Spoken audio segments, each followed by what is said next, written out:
friends, it's Jasmine, and I hope that you all are doing well.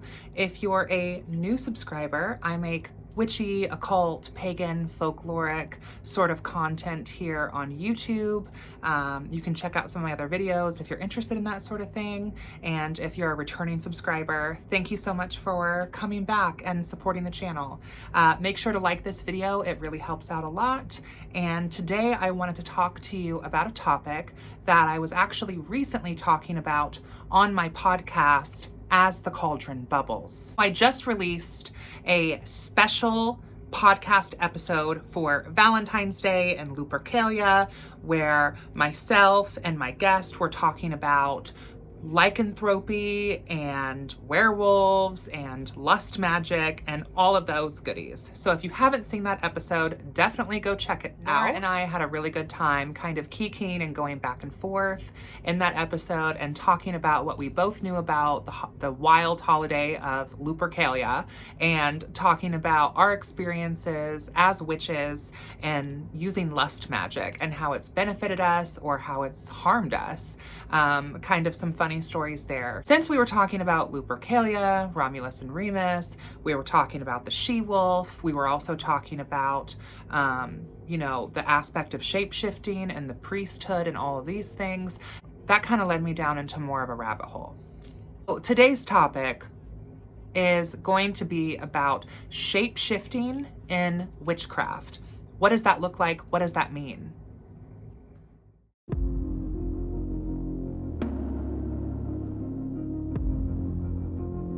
However, before I get into that topic, I definitely want to give a shout out to my girl, Farrah Flawless, or I think on TikTok, she is the Farrah Flawless, and she runs an online shop called Flawless Oddities. She is a good friend of mine, and also she was one of my former TTC Tarot Training Course students. And of course, she graduated flying colors. She's amazing. She's a great person all the way around. But yeah, she gave me these earrings when she graduated my course, and I just wanted to show these to you guys.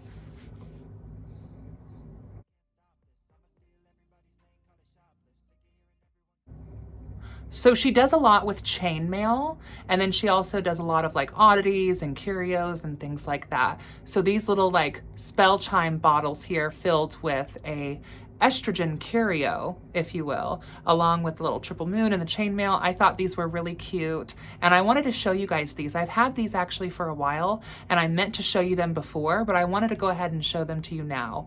And definitely check out Flawless Oddities. Farrah Flawless is also on TikTok. I'm trying to bring her back to YouTube, you guys. So anyway, shape-shifting and witchcraft. What does this mean exactly? Well, first, I think it's important to define what exactly do I mean by shape-shifting. I think anytime you're having some sort of conversation, I think it's always best to kind of start off with some definitions in order to make sure that we're both kind of coming from the same perspective here. There are a couple different perspectives on how this fits into modern witchcraft. And a big aspect of that would be what's known as like Hedge Craft. Now, I personally would define shape-shifting as changing your form. And I would say that, you know, it is in a way a type of glamour magic as well. It's an illusionary type of magic that most witches, I believe, can tap into. Some witches might be more naturally in line with that current than maybe others, but I don't necessarily think that it's something that you're inherently born with. I think it can be a skill that you could theoretically learn. So in especially like fantasy and folklore, we see a lot of literal shape-shifting, witches turning into rabbits, like in Europe, or witches turning into owls in like Central America. I think a lot of us, at least where I'm from, are familiar with kind of this concept of like epidermis talkers, we'll say. And kind of throughout the world, this is really a global phenomenon of different cultures in their folklore having creatures or people who are shapeshifters. And I think the interesting sort of notion about this archetype of the shapeshifter is that they tend to either fall in one or two categories. Two categories. The first one would be more of the benevolent category. This would be kind of representing the shape-shifting aspect and their connection with nature and their connection with healing and like medicine. And then the other aspect would be kind of the same thing, but instead of medicine, more like poison, and instead of being benevolent, malevolent, and using their shape-shifting to trick and scheme and scam. Either way, sometimes these archetypes fall into both of these categories, where depending on your perspective in the story, the shapeshifter is both benevolent and malevolent, depending on your perspective that you're looking at this story from. Oftentimes, shapeshifting comes into play as to hide from danger or to potentially plot the demise of someone else and bring forth ruin. In some folklore stories, it's also used as a predatory tactic and malefic magic as a way to, bring your enemies swiftly to their knees. There's many different renditions of this archetype. And if you kind of fall down the rabbit hole in the great grimoire of Google and just look at historical shape-shifting in witchcraft, you will find lots of different stories. But one thing that is interesting across the world globally is that we have this same handful of animals that are most common, such as owls, snakes, wolves, bats, cats, dogs. These are some of the animals that you will find most common. Oh, as well as rabbits as well, or hares. You will find these animals to be very, very common. Now, for me personally, this is something that I had actually already been doing as a part of my astral work, as a part of my astral traveling. And this was something that I first was introduced to through guided meditation, which guided meditation is basically where typically you have someone in the physical, though there are also guided meditations online, leading you with their voice and sometimes instruments or other sounds through a meditation. Once upon a time, I used to work at this other metaphysical store, and guided meditation events were a really big thing at this metaphysical store. And one of these nights, I went to one of these guided meditations, which at the time, this guided meditation was for finding your power animal, is kind of how they labeled it. And I thought it seemed kind of interesting at the time, super familiar with some of these concepts prior to this workshop. So going to this workshop, there was definitely some parts of this workshop that I feel like don't necessarily fit my practice then, nor do they fit my practice now. But I did learn some cool visualization sort of techniques. I think that visualization is one of those like foundational things of the craft that is really, really important, when it comes to spell work or when it comes to meditation or journey work and astral work.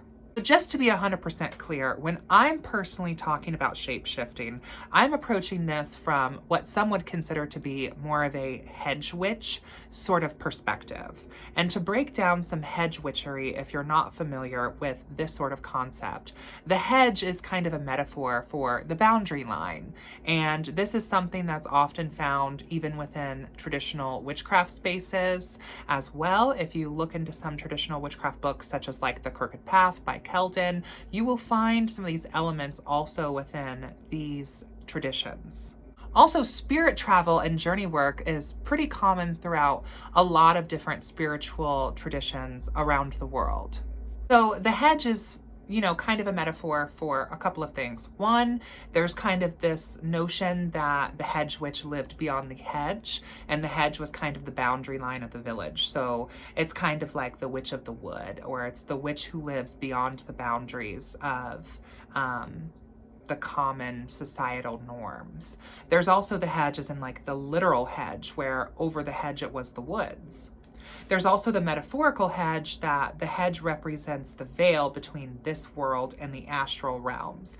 Now, I'm not necessarily talking about my idea of the world of the dead, nor am I talking about other worlds. I'm talking specifically about the astral, which for me personally, in my cosmology, I do view as separate. I definitely think that through astral journey work, you can travel to other worlds, but I believe that the astral is its own sort of separate in-between space that I'm specifically talking about when I'm talking about some of the shape shifting in this video through my own personal UPG, my own practice.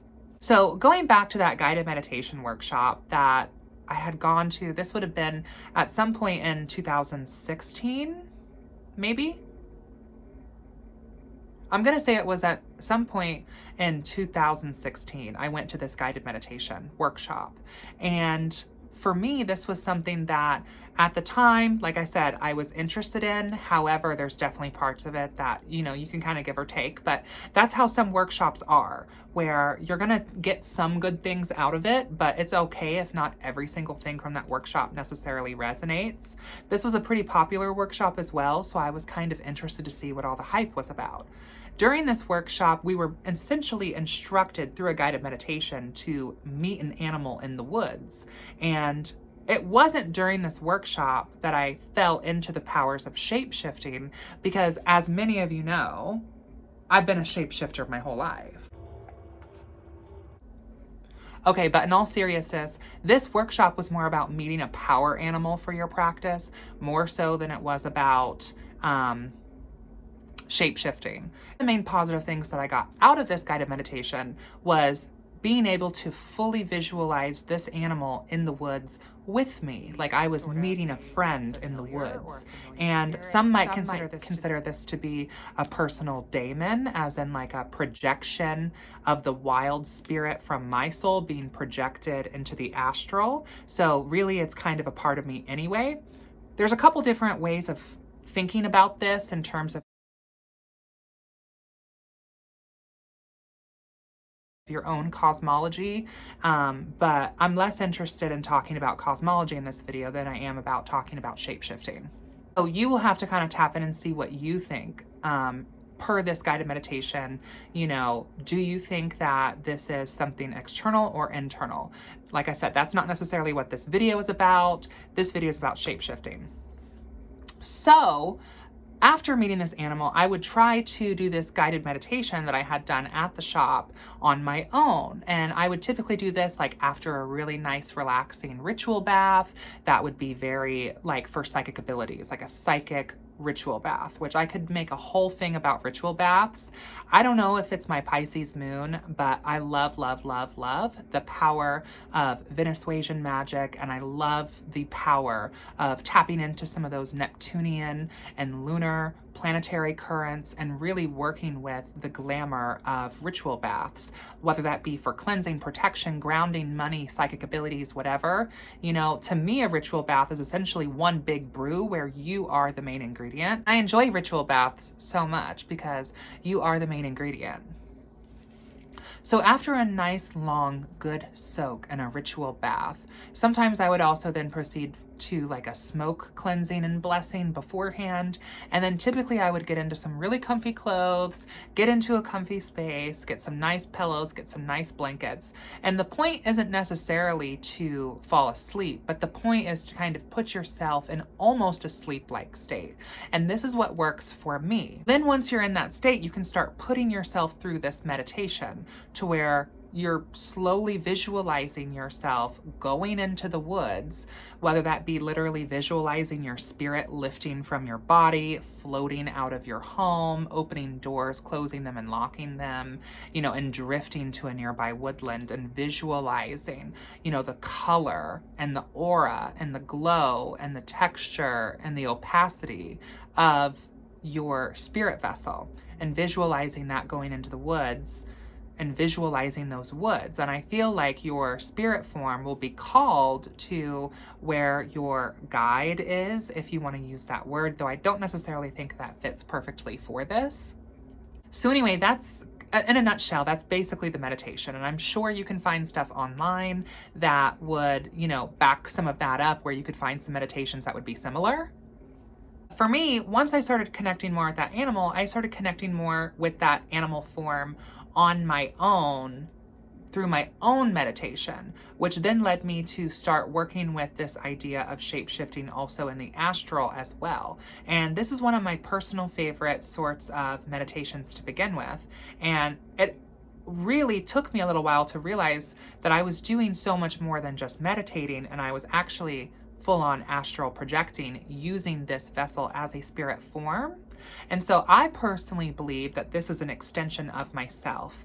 I don't necessarily believe that it is an external spirit that I am turning into. I believe that it's an internal manifestation externally, if that makes sense. So when I'm doing this visualization, and for example, the serpent is an animal that I feel very, very drawn to. I always have. I grew up with snakes. My mother always had snakes. We always had snakes in the house growing up. So I was never afraid of snakes. And to me, snakes have always just been so powerful, and I felt extremely, extremely drawn to them. And I've never necessarily had a reason why. I've been drawn to them other than they've just always felt super familiar to me. Like I said, I grew up around snakes. I grew up holding snakes even as a small child. So it was never weird. Now, that being said, you do need to be safe, right? And practice some common sense safety precautions here. And I'm not saying like go out into the woods and just pick up a random snake. I'm not necessarily suggesting that at all. I have a lot of reverence for snakes. I have a lot of respect for snakes, and snakes can fuck you up too. So you definitely want to be careful. Be smart, guys. Snake is one of the animals that I've always felt very drawn to. And there are a couple other forms as well. I don't believe that you have to necessarily stick to just one spirit form. I think that there might be some that you might connect more stronger with, but I do think that there is something to be said about having a vessel or a form that you could use for land, sea, and sky. And what I mean by that is having a vessel that, you know, is on the land, whether it slithers, crawls, whether it's two-legged, four-legged, six-legged, whatever, having a vessel that flies and having a vessel that swims. And maybe that's all the same vessel, because the astral doesn't necessarily have to work with the same sort of natural laws that our physical world does. So theoretically, there's nothing stopping you from mashing together some sort of eldritch horror as an astral form if you so chose to. Best way to do this is literally just through meditation, to where you consistently visualize this form, visualize its texture, its consistency, its opacity, like I said, and it's gonna come with time. And you know, there are some ways that I have found for me work better than others. Visualize yourself, your spirit vessel, literally transforming. You can also visualize the spirit vessel coming out of your mouth. So like, for example, with the serpent, you could visualize the snake coming up out of your throat and crawling out of your mouth and slithering down. You could visualize it in your room with you, and you're visualizing the vessel, and then your spirit vessel is going to be possessing the vessel, if that makes sense. So then what I recommend is seeing things through the eyes of the vessel, as opposed to looking at the vessel and your spirit form in third party. You need to visualize yourself putting yourself into that spirit vessel that came out from inside of you. Once you do that, I would recommend using that spirit vessel and using it to possess it and to see through its eyes. In the astral, you can use this spirit form through meditation that can help with psychic abilities, spiritual development, communicating with other spirits. And I think this is where some folklore ties in as well. I believe this is, in a nutshell, a practice that in some form or fashion has been practiced around the world, that people have found healing and messages through the power of their natural landscape. And that includes animals. And so shapeshifting to me is a very natural, inherent part of at least my craft. And especially like as a trans person, I believe that we are kind of shapeshifty and we tap into that energy almost just organically. That doesn't mean that someone who's not trans would not be able to tap into the same sort of energy. I also think that spirit forms could come in handy for malefic purposes as well. And I'm sure you can kind of connect the dots or read up on some folklore and kind of like piece some things together there as far as what I mean. But this is definitely something that I'm even still exploring in my practice now. So this is very much like an active thing. And just when I was talking with Nora Estradia the other day on my podcast, where we did the special episode for Valentine's Day talking about lust magic, lycanthropy, Lupercalia, Valentine's Day, and all those wonderful things, it kind of like spurred me to kind of reflect a little bit. And I remembered I had gone to this guided meditation workshop. And I remember at the time thinking like, okay, a lot of that, what maybe I don't think was necessarily for me. And back at that time, working especially at a new age metaphysical store before I started working at an occult store, you know, I kind of had a different view based off of my environment. And like I said, this was a popular workshop, so I definitely wanted to give it a go. I still learned some good things from it, and I still got some good things from it. And I think that that is just kind of the message that no matter what, you can always learn something.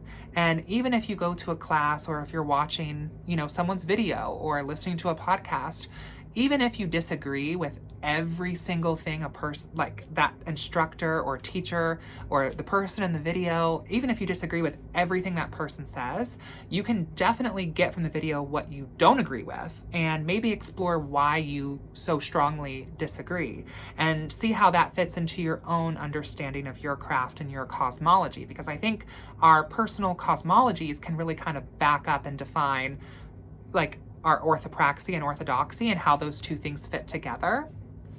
Also, do you guys like these nails? I kind of did something like fun and pink for Valentine's Day. I think it's fun. If you made it to the end of the video, thank you so much. I really, really appreciate it. Make sure to hit that like button, subscribe if you haven't already subscribed, and use the keyword serpent somewhere in a comment below. Use the keyword serpent to let me know that you watched this video and just like hide it in a comment. I saw the House of Witchcraft do this in a challenge video, and now I'm kind of like just into putting secret words into my videos just to kind of see like who's actually watching all the way through or who's not, because when I do look at my YouTube analytics, the channel is growing, which is super amazing. However, sometimes people are only watching the first 2 minutes or the first 3 minutes of the video, and that's totally fine. I know that I have a short attention span sometimes, and that's why I like TikTok as well. And you can find me on TikTok also, so check out the links down below. And until next time, blessed be.